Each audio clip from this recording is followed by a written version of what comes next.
Mego.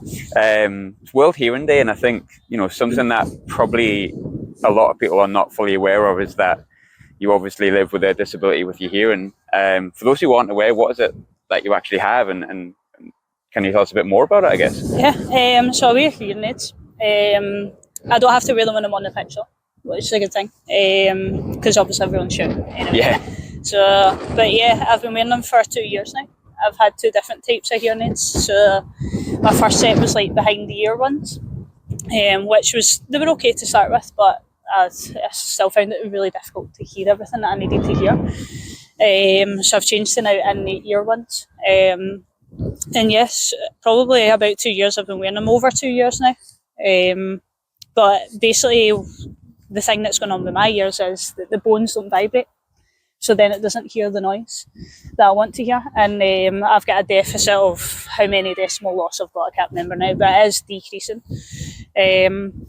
But you know what, I'm here for it, and you can still do everything you want to do with them in. So, was it something that you had from birth, or was it something that happened in like adult life? I think it's probably been more so from like mid-20s onwards that I've noticed it more so. It was actually my partner Kieran that noticed it the most. I would be sitting watching telly and I've got it up at 80 and the telly only goes to 100. So yeah, you can imagine it was like a cinema in the house.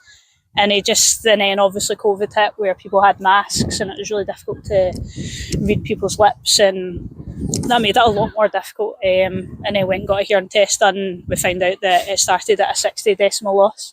I think it was on my left hand side. My right hand side also has a deficit of whatever it is now.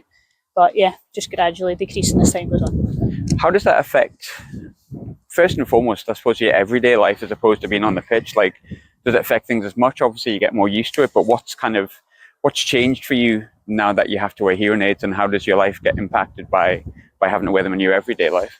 It's still really hard. Like, it's so hard to pick people up. Like, if I'm not facing them, it's really difficult. If I can read people's lips, if I'm not engaged in a conversation and then somebody randomly speaks to me, it's very difficult to pick up what people have said. And it's probably difficult for both people on receiving end and the other side of it. So, but impact in life, like, this has probably been the first time that I've got used to the hearing aids. Yeah. Where I've actually wore them when I'm supposed to wear them. I probably just didn't accept it as much to start with.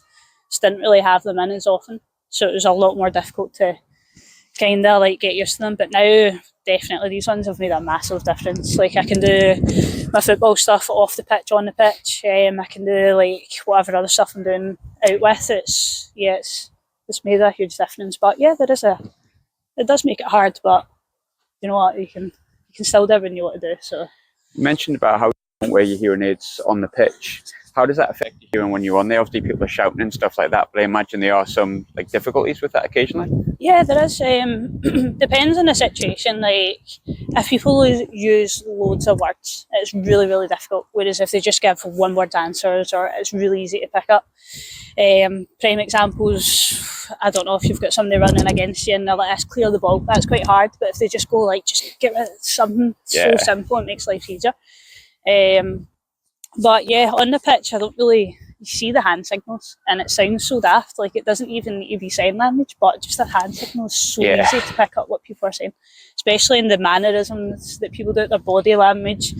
There's so many things that you pick up on that you wouldn't realise that you would actually pick up on. It's quite interesting stuff. So. We saw Mackenzie Arnold, obviously West Ham United and Australia Matilda's goalkeeper. She mentioned about wearing hearing aids and the issues that she has with the hearing as well. But since you've had to wear hearing aids for your everyday life, and you've had, the issues that you have with your ears, have you heard anyone else talk about it? Is it quite a unique thing in football? Because I don't think a lot of people know about the fact that you obviously wear them and that you have that difficulty. Yeah, I've not really heard anyone else in football that I know of anyway that's got that. I know people out with that have played elite sports that have hearing issues. Like, I mean, you've got so many different things now. You can still play a sport at a high level with hearing aids. It's the only downside is the more deficit loss you get. That I've seen on people, is the balance seems to go.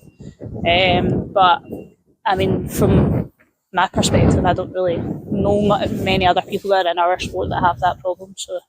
But yeah, it's just to make people aware that you can still play football, you can still play a sport, even if you've got a hearing loss. Like, because you play the game. Yeah. You don't, like, if you understand the game and you can play the game, then you can still do it.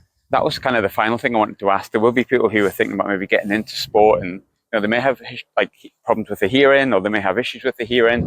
What would kind of be your advice to those people based on your experiences that you've had?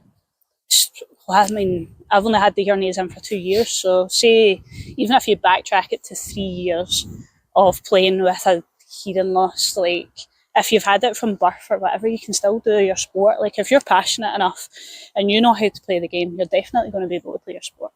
I think it's just getting people to realise, or if they have a hearing loss, that just go and do what you're passionate about. You can still do it. Like, and there's such a big community out there for hearing loss that you can contact them, they can help you throughout it. There's all these sort of things that go about. But yeah, everyone can play a sport if you want to. So. Megan, thanks very much. No problem. Cheers. Thanks. Fulton then with the ball across. There's Foley underneath it. Lovely from Megan Foley just to nod that over. Megan Cunningham